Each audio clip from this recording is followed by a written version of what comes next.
say a few words tonight. The first one, and as I said earlier, we're glad to have him with us. He was here last year as well.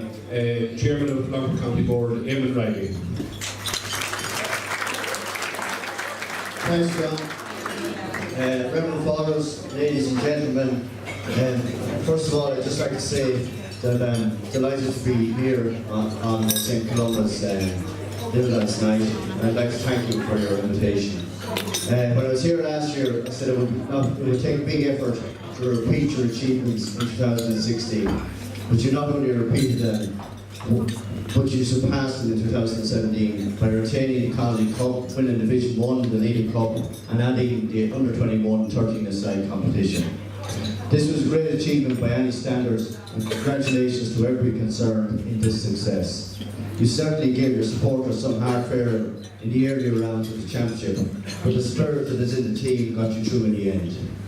I suppose everybody is fed up listening to what might have been in the Leinster Club Championship, but once again, you were great ambassadors for the county in this competition.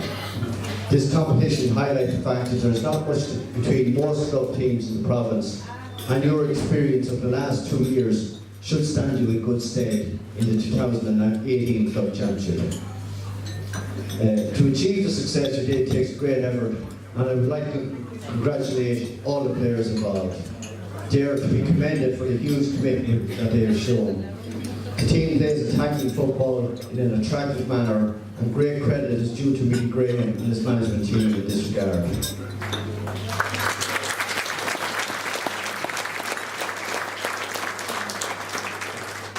The performance of the team was recognised in this year's All-Star Awards when 10 of the players were selected on the Longford team of the championship. Joel McGilligan was also selected as Senior Player of the Year, an award well and truly merited.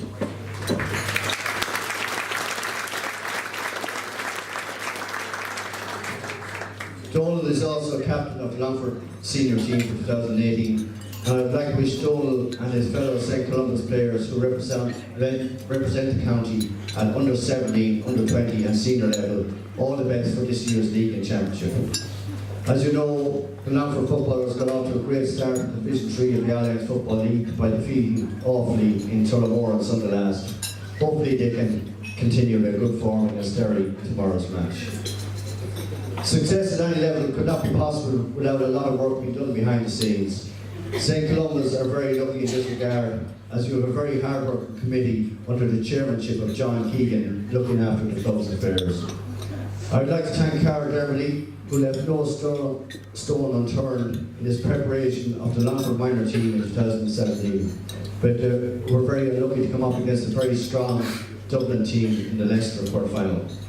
Thanks to Dan McGilligan for all his work with the development squads and for his help with our half-time draws in Pearse Park. I was delighted to appoint Finbar Meehan as chairperson of the Longford Minor Subcommittee in 2017. Finbar was appointed coaching officer at the 2017 convention, and I'm sure he will be a great addition to our county executive. Finally, I would like to thank you, the supporters of the team, who proved again to be such loyal followers. It is great to see supporters waiting to cheer the team off the pitch, whether they win or lose. It is indicative of the strong bond between the teams and supporters in rural communities. It will give me great pleasure to be back again next year when you add the Leinster Club Championship Cup to your haul of trophies. I would like to wish the club and supporters all the best both on and off the pitch in 2018. Enjoy the rest of the night.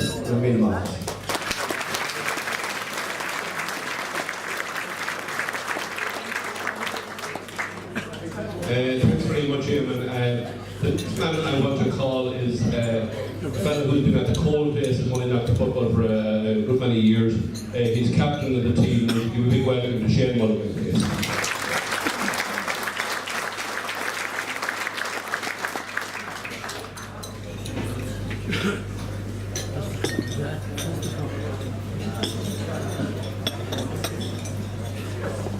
Thanks, John. I won't keep you long and we'll move it along. Firstly, to our special guests that are here tonight, Eamon and Nushi, thanks very much for joining us, and it's great to have you here. Especially Toshi. We do need to tell about the exploits of Ocean Comet, but I think it's fitting that we have a player from the Crossmaglen club coming down, you know, to a club that, like ours, that we're trying to build and to be successful, and to the clubs and the players that are wondering how far you can go.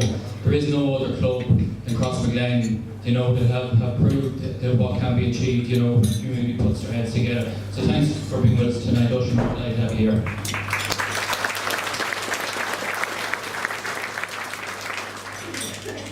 Back our own club, I take this opportunity just on behalf of the players to thank the backroom staff of our own club, to Jim Cullen, to Finbar, to Neil Cunningham, to Dan, to lads that will be there week in, week out with the players. They're forced to the dressing rooms, they're last leaving.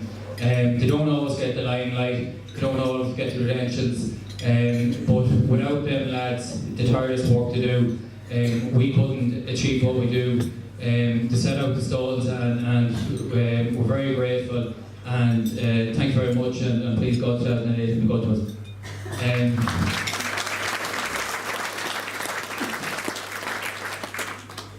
To the management team, they were brought in 2 years ago, you know, to do a job, to push us on that little bit, and by God, we've surely surpassed that. It's an incredible feat to stand here and look down on 4 cups.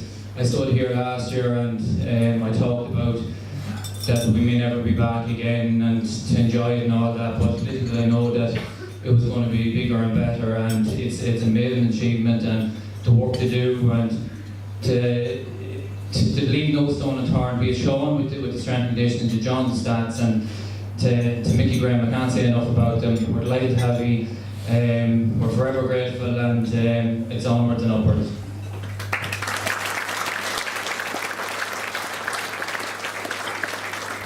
To everyone that's here tonight, our supporters, have been our 16 men.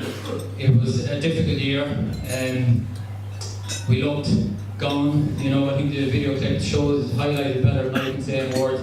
Those times we spent a lot of the year on the ropes, and we were on our knees for it, but the knockout blow never came. Be it Jimmy McGivney's wonder goal or Jason's please God let it go over free, and we hung in there, and we got there. And as Eamon said, win, lose or draw, our supporters were at the end of the tunnel when we were coming out, and we were there when we were going back in. We've had a roller coaster, we've had a thoroughly enjoyable year, 2 years, and I hope you've enjoyed it much, and please God 2018 might bring some of the success that the last 2 years have. And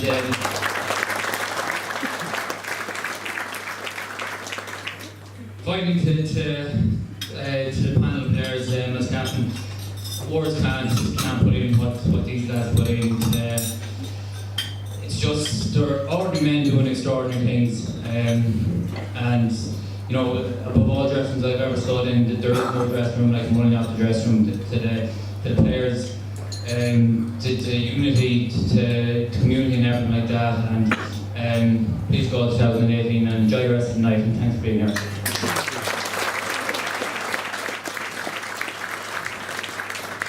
Thanks, Shane.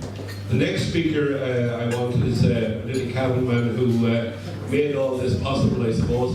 And no, it's a little cabin man without the beer. So it's, will you put your hands together for Mickey Graham, please?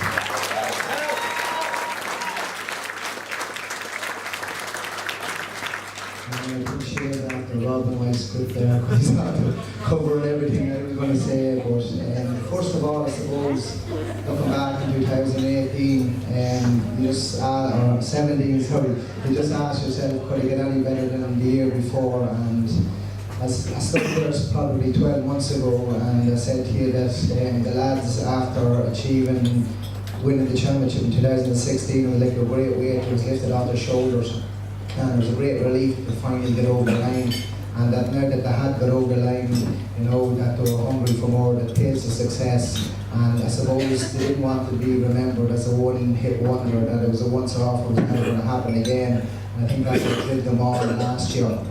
And you know, any team that goes unbeaten in league or championship for the whole season, it takes a serious effort, and I don't care what county you're playing football in, but to keep raising the standards like them lads have the past 12 months is unreal. You keep asking them for more and more and they keep giving. There was times that during the year I was saying, can we keep this going, can we just keep them fresh, and where they're finding this energy from, but they just kept delivering, and I know during the year there was a couple of times that the writing was on the wall and we looked at our journey was coming to an end, but you look back and the quarter final against Kilo, 9 points down, at one stage against a quality side like that, you'd be forgiven to say the lads were going to throw in the towel, but how they turned that around and get a draw out of it was second to none. It just showed you the mental toughness that these lads have. They earn something out of that game and go on and then win the replay. And then the semi-final against Clongish, right all again, 2 points down with in injury time. And as a young man of 20 years of age to come up and kick a difficult free and stick it over the bar, although he tell you it wasn't a difficult free. You know, it just showed you the ability of the team. And I'm delighted for them because you know, a lot of people thought it was a once-off, but it proved last year it wasn't. And now that we move into 2018, we face new challenges now. People are talking about playing 3 in a row, but to be honest with you, we will not look forward in the next game. We'll take every game as it comes because we're up there now to be shot down. We've raised the standards in Longford, we've raised the bar. Every team is looking to get up there now to knock us off.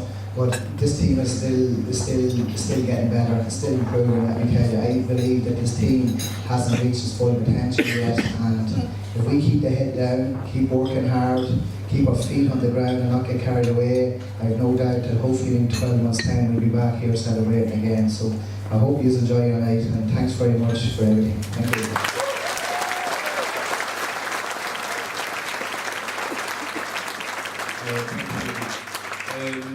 Our next speaker is a man who, as Shane said, needs no introduction, but just to give you a little bit of his resume, for those of you who might not know, Oisin McConville played for Crossland Rangers, and he has 16 club titles, 10 Ulster club titles, 6 All-Ireland club titles. For Armagh, he has 2 National League titles, 7 Ulster titles, 1 All-Ireland title, and 2 All-Stars. Would you welcome, please, Oisin McConville?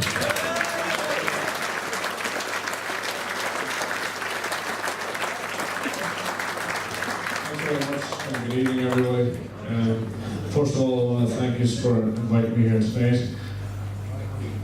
I don't get invited to many places anymore, so it's an honour to come whenever you're asked.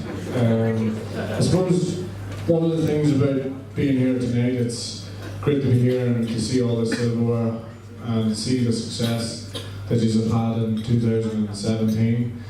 That success is testimony to everybody that's here, the administrators, players, the management and the supporters, and everybody's here to celebrate that and rightly so. I'm just going to tell a story. I know some people have heard this story before, and I don't apologise because I only have one story, so I'm going to tell it anyway.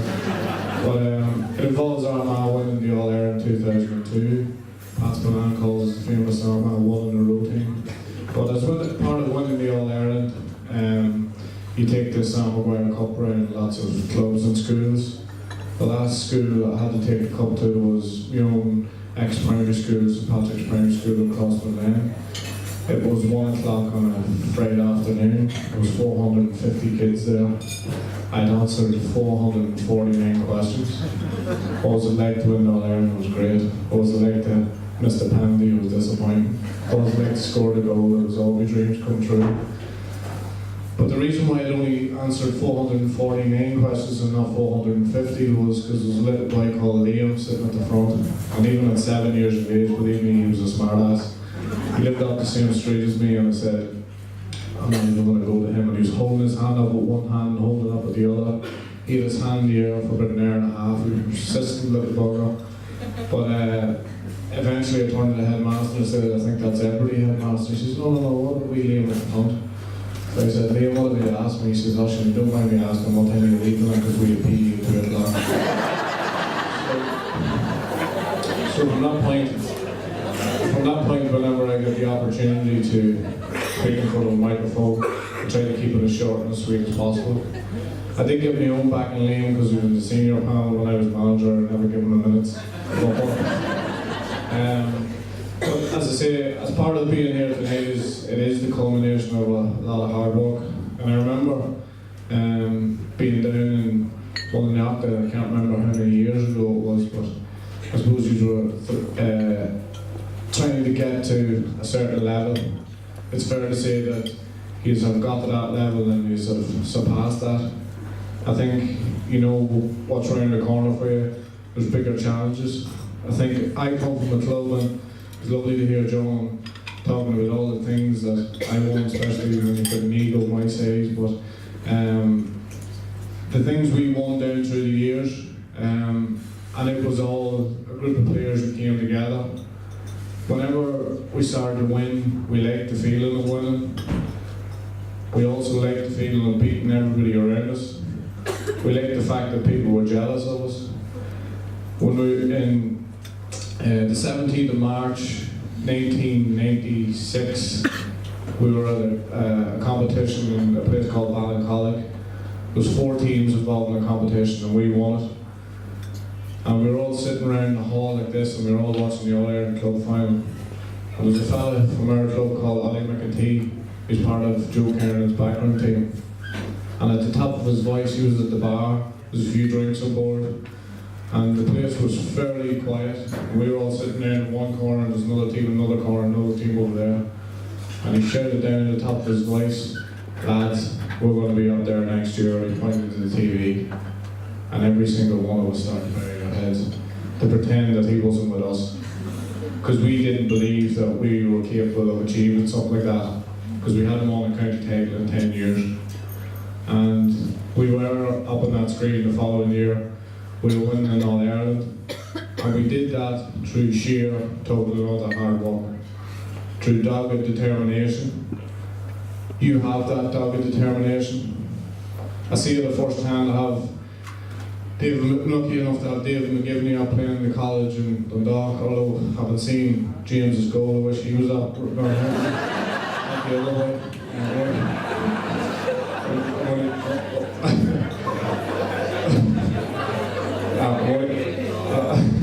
I'm only joking, David. No, and I see what David brings to the college team. I see the attitude that he has. I see the way he has with other players, and you know he's coming from a background where, first of all, he's grounded. Second of all, he knows what winning is about, and he knows what it takes to win. And he's a quiet lad. Well, I thought he was a quiet lad the same weddings the night after the game. He's a quiet fella. He's softly spoken, but you know what he's about when he's on the football field. And I think he probably is an extension of what's going on within this club. There is, as Mickey says, there is big challenges now because everybody wants to knock you off your perch, and that's when it becomes most difficult. And I think you have to revel in the fact that you're up there and you want to stay up there. And down through our years of winning, all we won lots of games by a point. We won lots of games in the last 2 and 3 minutes, and you have that within you, and that's a great thing to have in your arsenal.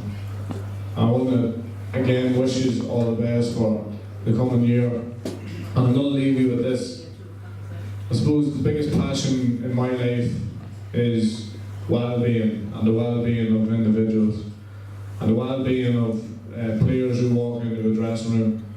I'm not just looking for how much they can give me on a football field, but how they are as individuals. And again, I've told this story before, but I have 2 kids at home. I have a 3-year-old and a 5-year-old. I have a 5-year-old who, from 2.5, maybe 3 years of age, goes out to the back garden, he throws cones down, he runs through them, he sticks the ball in the back of the net, he eats his vegetables, fruit, drinks water. When he went to school, he gets top class reports. Everybody likes him. He eats his dinner. He does what his mother tells him. He even does what I tell him sometimes.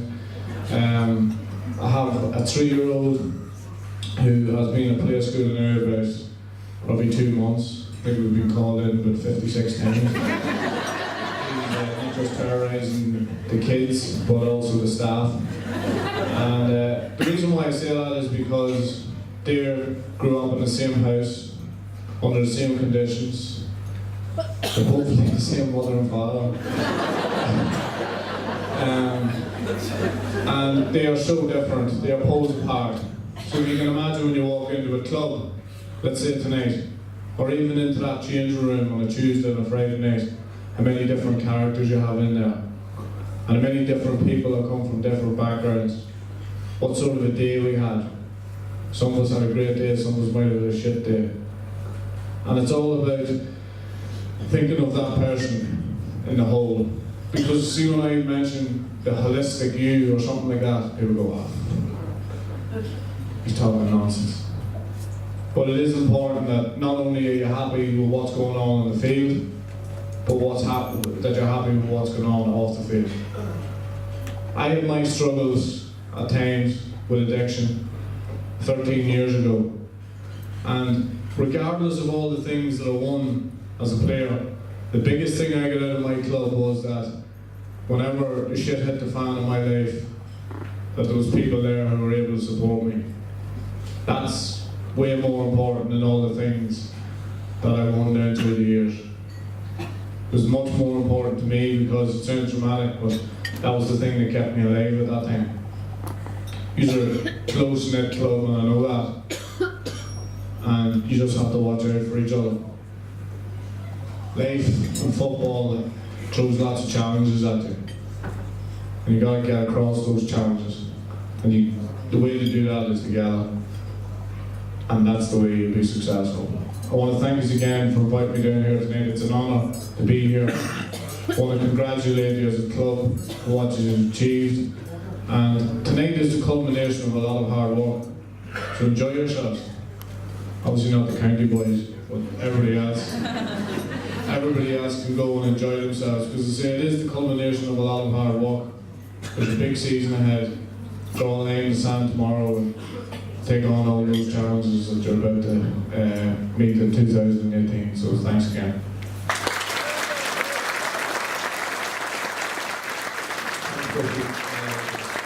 Well, I think we're ready to get a presentation.